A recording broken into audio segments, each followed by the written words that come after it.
Mó barato, né? Você vai assistir alguns lances de futebol agora. Agora, já imaginou se você pudesse ganhar dinheiro enquanto assiste esses jogos de futebol?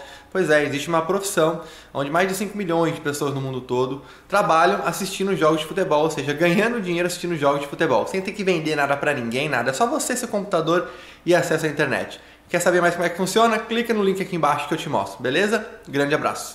Paulo, que empatou com o Red Bull Brasil por 0-0 no Morumbi, e tivemos a expulsão aos 18 minutos do Carneiro.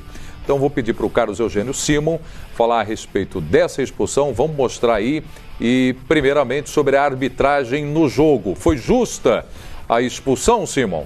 Foi justa. O árbitro é o Luiz Flávio Oliveira, mas ele cometeu um equívoco em tirar o cartão. Ele vai dar cartão amarelo para o uruguaio e depois ele vai olhar a consequência da entrada. Foi jogo brusco grave, né? Uma força desproporcional. Aí ele olha a perna do cara que está rasgada, volta, anula o cartão amarelo e dá o cartão vermelho. A jogada é de cartão vermelho, é jogo brusco grave, né? Portanto, o Luiz Flávio, que é um árbitro experiente, um árbitro da FIFA, ele tirou primeiro a impressão dele, foi de cartão amarelo. Quando ele certificou da jogada, da consequência da entrada do jogador Carneiro, o uruguaio, né? Ele foi lá e mostrou o cartão vermelho. Na minha opinião, acertou na decisão, o jogador deveria ter sido expulso por jogo brusco grave. Mas o fato dele ver o jogador adversário machucado, ele está errado, Simon? Não, não está. Isso aí é porque... Ele pode ir lá ver como é que a gente já tem acompanhado isso. Isso aí aconteceu no Rafael Claus, no goleiro... Palmeiras e Corinthians. O goleiro do Palmeiras. Como é que é o nome do goleiro do Palmeiras? O Jailson. O Jailson, que deu aquela entrada por cima.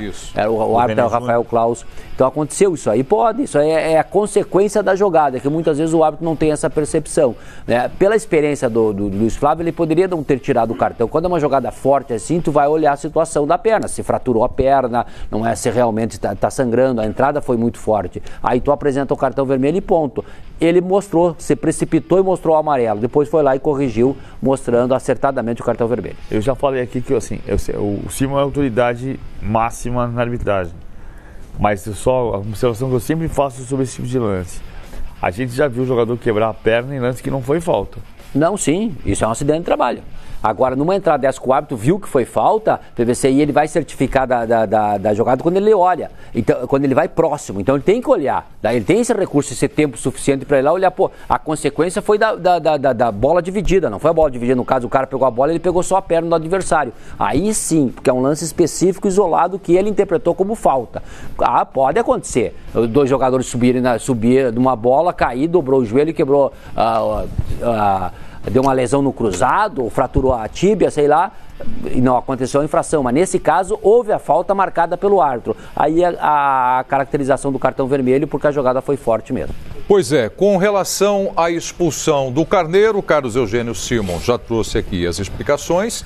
E o empate por 0-0, foi pela expulsão do Carneiro, principalmente, PVC? Não, não foi. O São Paulo não conseguiu... O São Paulo, primeiro, tem uma coisa que eu acho importante, que é a seguinte... Tem uma reforma silenciosa em curso, né? Você percebe, desde o início do ano, houve um jogo antes da eliminação da Libertadores em que não jogaram os veteranos, Jusilei, Diego Souza e Nenê. Contra o São Bento, que era o jogo anterior à estreia na Libertadores. Depois da eliminação da Libertadores, houve 2 jogos. E nenhum dos 2 jogou nem Nenê, nem Diego Souza, nem Jusilei como titulares. Com um detalhe, hoje... Não tinha o William Farias, não tinha Hudson, não tinha Jusilei e não tinha Hernanes. Ou Jusilei não, Jusilei tinha. William Farias, Hudson e Hernanes machucados. E mesmo assim, ele começou num 3-5-2, com Luan de primeiro volante, Antony e Elinho de meias. Então, tá claro que tem uma reforma aqui, uma mudança de filosofia do elenco. O Everton também, né? Machucado. O Everton machucado também. Mesmo assim, não jogou nem Nenê, nem Jusilei, nem Diego Souza. Os 3 no banco. É muito claro que o São Paulo vai mudar o perfil do elenco. E não quer dizer que tem que fazer o elenco dos juvenis. Quer dizer que tem que achar o elenco que seja competitivo antes do Cuca chegar. Isso está em curso, silenciosamente. Mas o São Paulo não jogou bem. Tem a expulsão, né, PVC? Claro que faz diferença você jogar com um homem a menos, mas o Red Bull do Antônio Carlos empatou com o Palmeiras, gol do Corinthians.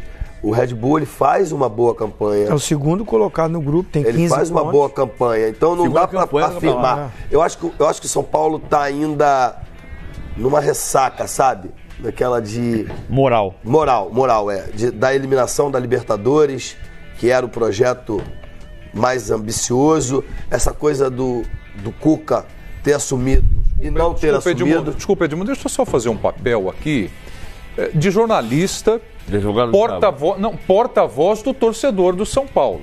Ressaca por conta da derrota na Libertadores. Ressaca moral. E a derrota da Libertadores foi por conta do quê? De mau desempenho. Ressaca do quê? Não. Né? Mas não mau desempenho, mas aí era outro treinador. O que o PVC tá chamando a atenção é muito claro que há uma mudança. Porque com o André Jardine, Diego Souza, Jusilei e Nenê eram favoritos. Ele era o técnico para fazer a revolução dos novatos e acreditou nos adultos. Mas assim, uma pergunta, ia ter uma colocação. Esse time com o Nenê e Diego Souza classificou para Libertadores. Mas é isso que eu ia... É onde eu ia chegar, Zinho.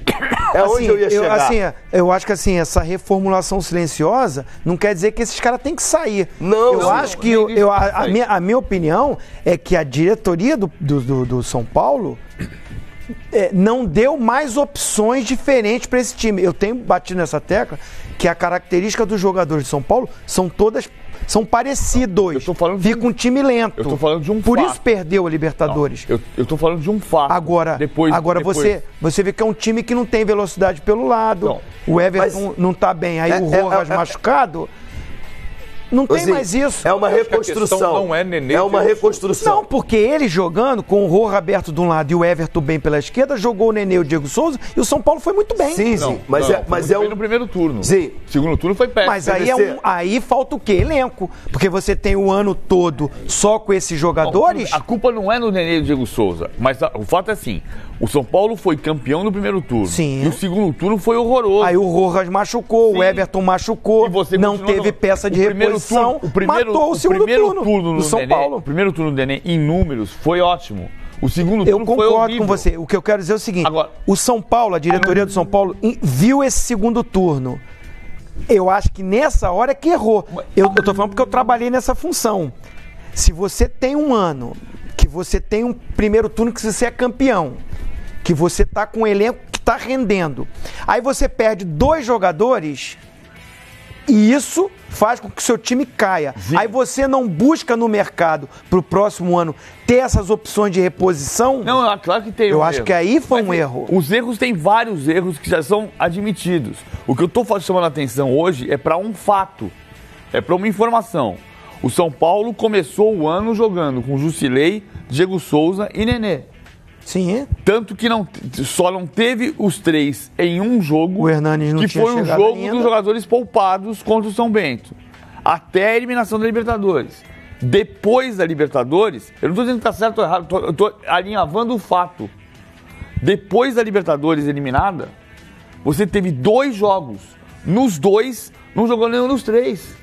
É como a história do Corinthians e Tolima, que você diz assim, numa reunião com o André Sanches, que se decidiu pela permanência do Tite, uma pessoa disse, se você não mudar o perfil do elenco e demitir o técnico, daqui a 2 meses demite de novo. Eu vou pegar uma frase, eu vou te responder com a frase que você mesmo falou no programa. 10 dias depois, Jusilei, Ronaldo e Roberto Carlos não estavam mais no elenco. Isso é fato. Isso não é opinião. A gente, assim, debatendo São Paulo, que há tanto tempo não ganha título importante, você até fez uma colocação que eu concordo. O São Paulo tem que saber o que ele quer. Claro. Contrata um treinador que é um time que jogue ofensivamente. Contrata um outro que é com posse de bola. Contrata um outro que é mais com organização defensiva. A direção do São Paulo se perde numa escolha daquilo que ele quer. Várias escolhas. Você olha para... Aí assim, é o Nenê, o Diego Souza. Não, mas... Não. Esquece os nomes. Do fato. Eu não estou dizendo que está certo ou errado. Está acontecendo. Não, perfeito. Esquece os nomes, porque até dentro do que você disse, porque eu vou falar de outros 2 nomes. Eu acho que tem a reposição. Tem lá o Antony, tem o Elinho, tem o Brenner.